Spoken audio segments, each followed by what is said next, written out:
boy James Harden. Yeah, James. So you don't like what about his game? Or what? So my thing about his game now, I don't like that he's trying to dive so much into being this playmaker kind of player. We're talking about Clippers, James Harden. Clippers and even 76ers James Harden. Okay. And even the Nets James Harden. Like yeah, those three are and all then, the same. And in the James last Harden. like year or two of the Rockets James Harden. Yeah. It's like, dude, stick like this playmaking you, like listen, just because you know how to pass, just because you know how to do all these dribbles, like that wasn't your winning formula before. And it's not working. But the winning formula also was good, and this applies. My same theory when it comes to football, basketball, all sports. Yeah, it's cool to win in the regular season, but does it win in the postseason? What was did you hear the quote from Kobe Bryant? He said about James Harden that it won't win in the playoffs. It's not going to win in the playoffs. Yeah. It's not going to translate. No, and it doesn't. I do think that at some point he had to change his game around, no? Because he's only going to get older. He's not going to have that same explosion. He's not going to have that same bounce. I mean, but before he wasn't really using his bounce. He was using his actual skill and his strength. Let's not forget James Harden is he still has that strength now. Yeah. He still has that strength now. James Harden, listen, that he can definitely be the X factor in the game. He just needs to get back to having that attitude he had a few years ago. Like if you want to be this playmaking kind of player, you gotta learn how to play all ball with it. Yeah. Because that means you need the ball all the time. Yeah, but it's tough. All right, Nets. He had to be that guy, right? Nets. Yeah, you got KD. Yeah, KD. Yeah, Kyrie was there. Yeah, Kyrie was there. Blake Griffin was there. That Nets team was set up for all of them to go. All right, let's adapt our game to each other. KD's a 7-footer. Dude, yeah. KD, you can stretch the fuck out the floor. James Harden, Kyrie, you guys can literally pick and roll the hell out of defenses. But what they did the whole time, they played ISO ball the whole time. It was ISO. Yeah, no, and it definitely shouldn't be like that. But overall, that's where I believe that James Harden had to change his game. He can't be, because the James Harden that everyone knows was ISO ball. Yeah. That's what ISO ball. Get me the rock. I'm gonna get a foul. I'm gonna get a 3-pointer on a foul on the 3-point line. Whatever. I'm gonna get the call. He's playing with actual teams now, right? I'm a Rockets fan. He had a whole bunch of role players around him. People that could just shoot the ball at the 3-point line and run up and down the court, and James Harden is gonna either score it or dish it out last minute where you're wide open. Now he's playing with KD, like you said, Kyrie Irving. Who did he have on the Sixers? Joel Embiid, Maxey, Tobias Harris. He has to become that playmaker, or else what? Other people, right? We talk about the egos on the team. But I don't know if he has to be the playmaker though. That's what I'm saying. Why not him though? Because he's not better than these guys at playmaking. He's not better at Kyrie at playmaking. He's not better at Tyrese Maxey at playmaking. When we're talking about playmaking, what are you saying? I mean, like setting up the offense. That's what I mean by playmaking. Like setting up plays for guys. You wouldn't say James Harden is better than that than Kyrie? No. Kyrie, I feel like, is a finisher. He's a pure slasher. He's gonna get to the rim and finish. Kyrie is more offensive. His mind offensively is more well-rounded. Okay. Kyrie knows when it's time for him to shoot and when it's time for somebody else to go take over. Because one, he learned that from LeBron, but he wants the Celtics. He was trying to implement that same idea to the Celtics. The problem was forget about the Celtics. Kyrie said it. Kyrie said, he literally said, now that I'm here in the Celtics, like I'm starting LeBron. I didn't understand that I was giving you this much trouble. All you were doing is just teaching me how to go about this winning culture. Kyrie was trying to be the LeBron of the Celtics, like playmaking, telling these guys, yo, go here, go there. Like when I'm doing this, you need to be doing this. Yeah. You know? James Harden, he's the kind of guy where his playmaking style is, hey, if I can't get the shot last second, I'm gonna do a quick dish out. Or once I get to the paint, I'm gonna stand here and try to figure out who's open. Like he's not standing there going, yo, you there. Like he's not doing that. Yeah. He's not doing that. I just, it's tough. Nah, it is. He's It's tough. capable. I think he's capable. I don't think it's fair I mean, to say he's not no, capable. they're all capable. It's tough though. Like, look at this Clippers team he's on right now. Kawhi Leonard, Paul George. Like, those two names right there is just ridiculous. James Harden. Who's the big man in the center? I'm not saying he's not Zubac. Yeah, I think Zubac.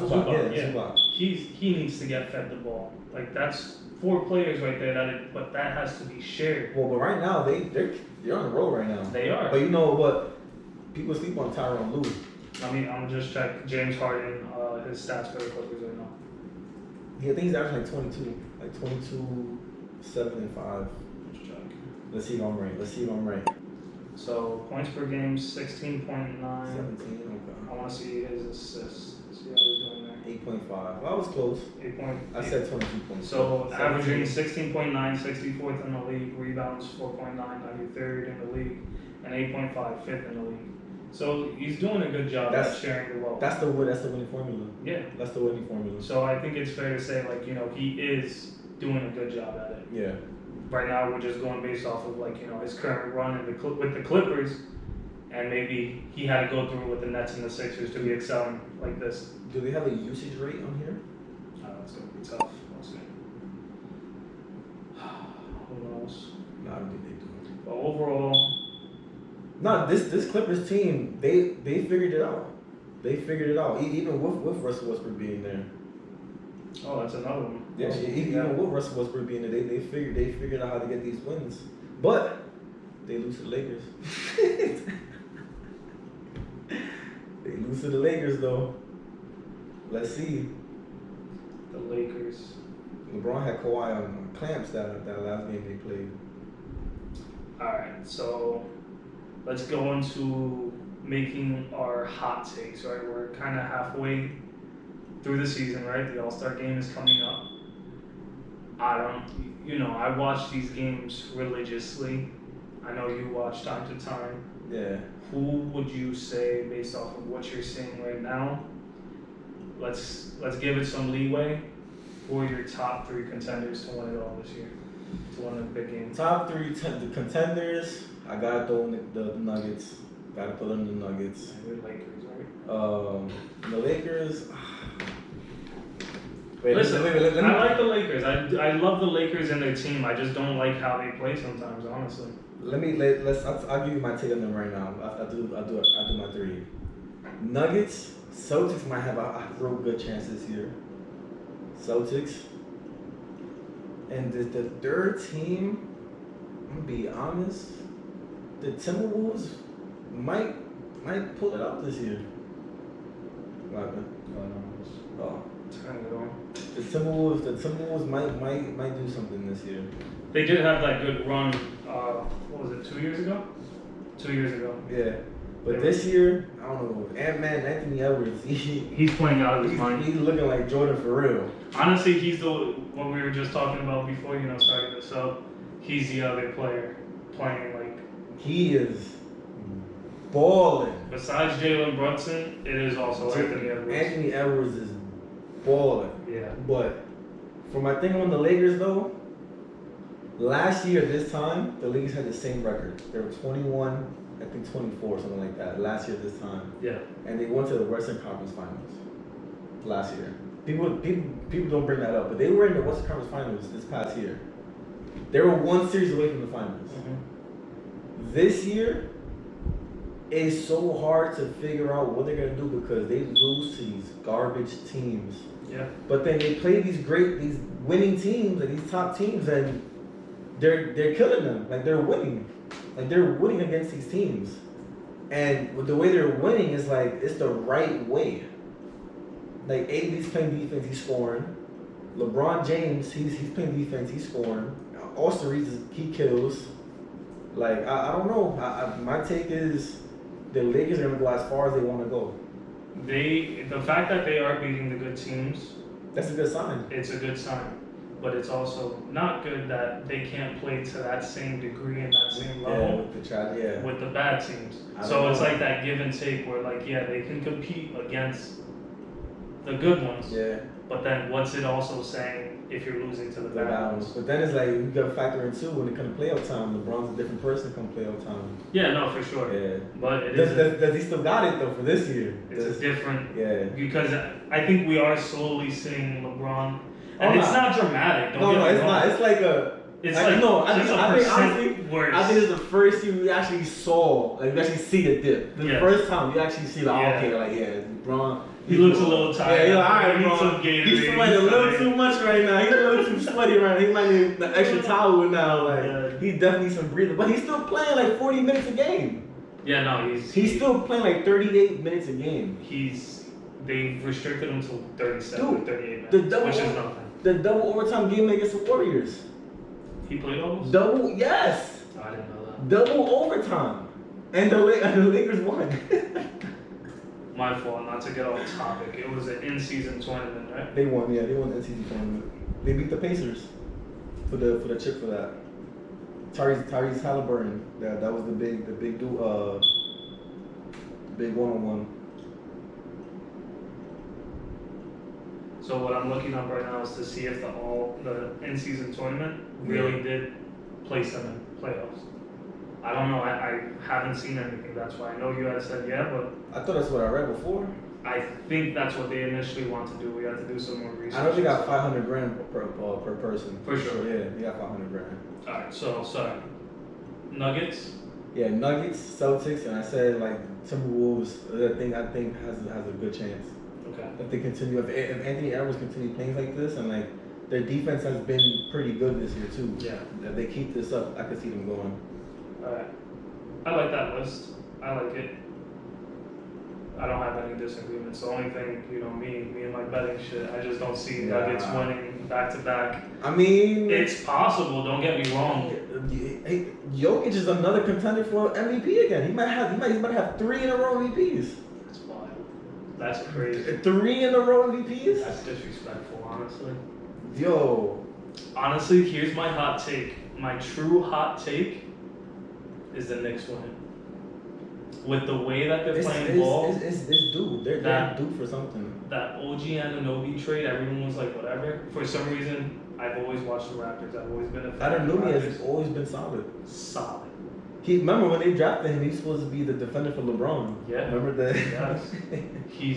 He was beautiful. He just every time he plays, the guy has the same expression. He goes out there, does what he needs to do, hit the shots that he needs to hit, and plays defense. He understands. Anunoby is that guy, like those role players where they understand what they need to do to win. Yeah. He's the guy where if you don't have him, you won't win. Yeah. He's not an X factor. He's not an X factor, but he's that guy where it's like, damn, we don't got him. Like they have an Anunoby. Yeah. Like he's that kind of guy. But then look at the impact that he had. Dude, yeah. Instantly. They covered the spread 8 games in a row. Like they really started dominating. And the thing is, like, people were shitting on RJ Barrett. RJ Barrett, I think, is a solid player. Yeah. My thing was, you got this dude playing point guard. RJ Barrett's not a point guard. No, he's not. He's a wing. He's way too fucking big. He's way too lanky for a point guard. Yeah. But he can defend. You put him at the 3 as like small forward to defend like these freakish guys. Mm-hmm. He can defend them. But sure. But they had this dude trying to be point guard, shooting guard. No. He looks good on the Raptors. Well, they got him playing his correct style though. Exactly. Number 2. Clippers. I've been on the Clippers for a minute. I thought they were going to win last year. They have the key components in every single position. They have the bench. It's just like about that time that they just fucking win. I just need to see one of them freaking big names be a leader. And I want it to be Paul George. I just want it to be Paul George. It should be Paul George. He's outspoken. He's the most tenured there. Mm-hmm. This dude has played against arguably the greatest player of all time multiple times, so he knows what it takes. Cause he studies. Not that he studies LeBron, but come on, this dude that thinks LeBron so much. Yeah. I know he knows some insights on LeBron James. And then it's like Paul George is that caliber player where it's like he can lock you up and give you 27. Yep. And he can mentor and lead guys, but I just need to see one of them be a leader. And that's crazy. You said all that about Paul George. And I hate Paul George. Yeah, and then you have Kawhi there. You have James Harden. That's what I'm saying. Kawhi. I don't know what happened with Kawhi, man. Kawhi just got quieter. Kawhi, he won that chip in the Raptors. He was just like, and he just said, you know what? fun. I'm just gonna go to LA, go back home, and I'm just gonna be another John Wall, just get paid to be injured. And then all of a sudden, now you need to play these games. Now he's playing, and now you see they're playing good. They're playing really well. Yeah, they are. They're playing really well, but. And then the third one, I'm not gonna lie, I'm struggling a little bit, but it's always my personal favorite. Actually, the Bucks. I always love the Bucks. Yeah, but I always love the Bucks. Giannis is just such a. It's a fairy tale. Like his whole story is just like, how can you not want the guy to win? He already won once, which is freaking beautiful, right? Yeah. I want the guy to keep on winning. I got like a love. I would say not. I have a like-dislike relationship with the Bucks and Giannis. I think it's more with the Bucks, because every time we've had like prior conversation, you're always just like, yeah, I do like Giannis. It's just I don't know if like he's like number one, like the number one guy. I don't know. How is he not? Let's start there. Well, last year they got swept by the last seed. Who was it? The Heat. The Bucks were the number one team, and they got swept by the Heat. Vegas, bro. Don't. Okay, Vegas. No, Alright. No, we're not gonna use that excuse. Hey. We could save that for another video. Maybe all the money was on the Bucks. Exactly. Said, No, we ain't doing this. We ain't doing this series. Nah. Alright. They said they get Giannis' ring already. We gonna let somebody else go after it. But the thing with like Giannis, like I said, it's a dislike-like relationship with him. That's a fair point. I'll give you that. Yeah, you shouldn't be getting swept. So what? First round. Yeah, no, first round you should not be getting swept. With that team, Giannis being but then there are those fairy tale teams every year, like right in NCAA, come March Madness, there's those Cinderella teams that like literally nothing can stop them. But you can't say about the Heat. They've been in the last 4 years in the finals. They went to the Heat. They went to the finals against the Lakers. Yeah. They went last year, and they were the year before that, I think. No, it was last year. Last year he was there. Who went the year before that? It was Warriors Celtics. It was Nuggets, Heat, Suns, Bucks, Warriors, Celtics, and then Lakers, Heat. Yeah. Let's see if I'm right. Let's see if my memory. I don't think I'm typing in the right thing. How many Heat finals? How many Heat finals in the past 4 years? Yeah. I'm kind of on the spot here. I'm trying to like. how many Heat finals in this? Well, we're talking the last 4 years. I look at previous. Alright, boom, 2006, 2011. Hey, I did a good job. See, this is pretty good. I guess. Hold on, not this one. Alright, so 2020. 2020. Yeah, so Heat versus Lakers. Yeah. And then it's just gonna be. Oh, see, fucked up. No, that's it. No, they went. They did go lost last to the year. Nuggets. Yeah, they did one last year. Did they really though? Yeah. I still don't remember it that long. Yeah, they went all the way.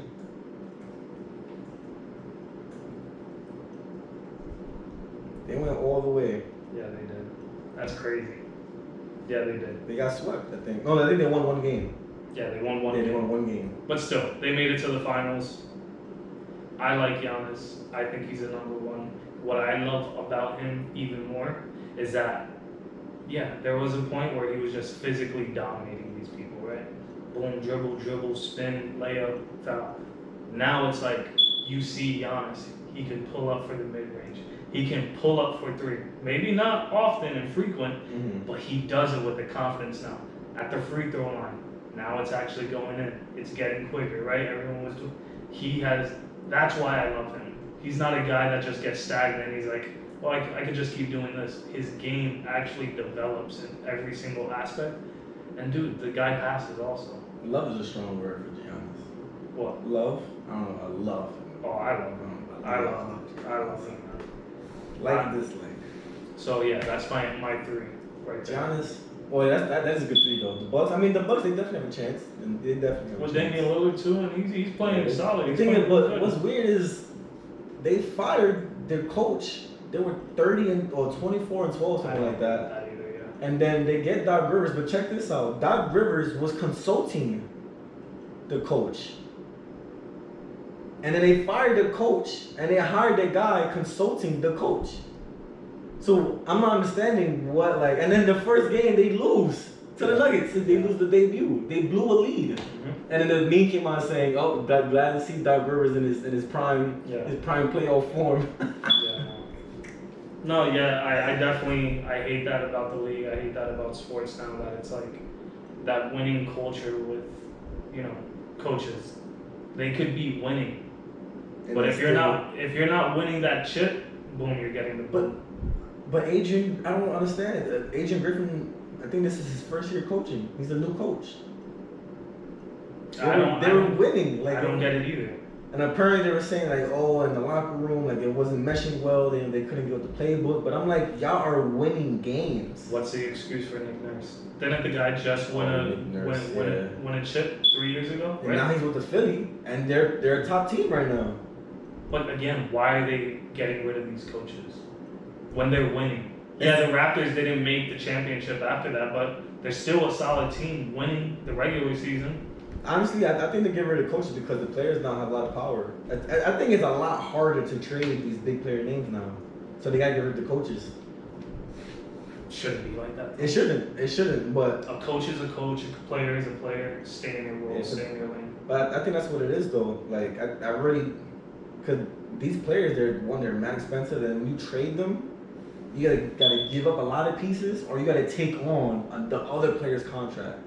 So if the players that you're owning aren't happy,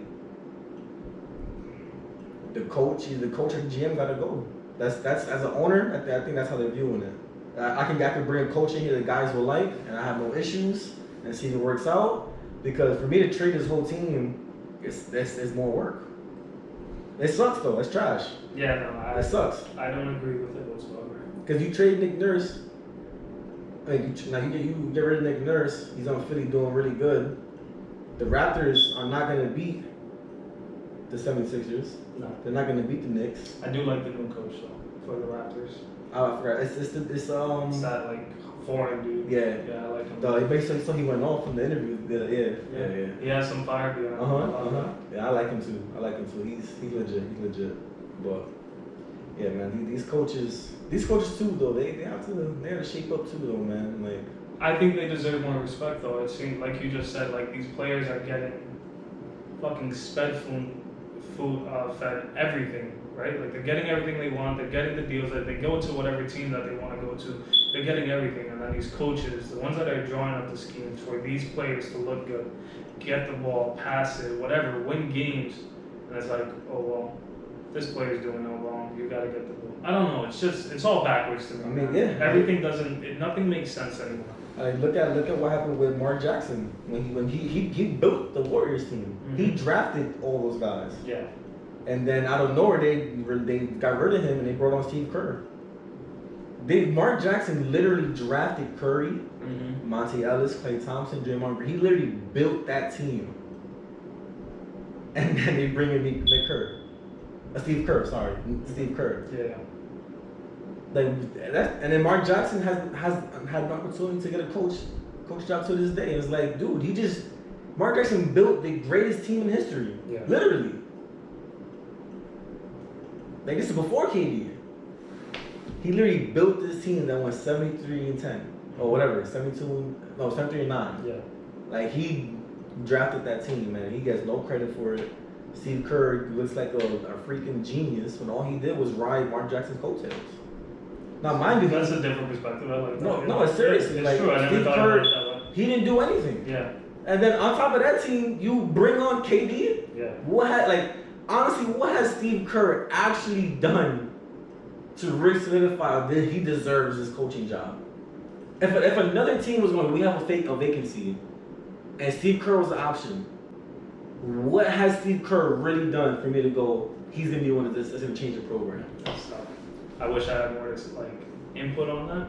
I feel like he's a great coach overall. I feel like he draws up good schemes for his team to win. I mean, yeah, 100%. I mean, yes, yeah. He still has to coach his team. Yeah. But it's like, damn, a lot of these coaches get blackballed. Mm-hmm. A lot of these coaches get blackballed, and some coaches ride the coattails. Yeah, that's rough. It's tough.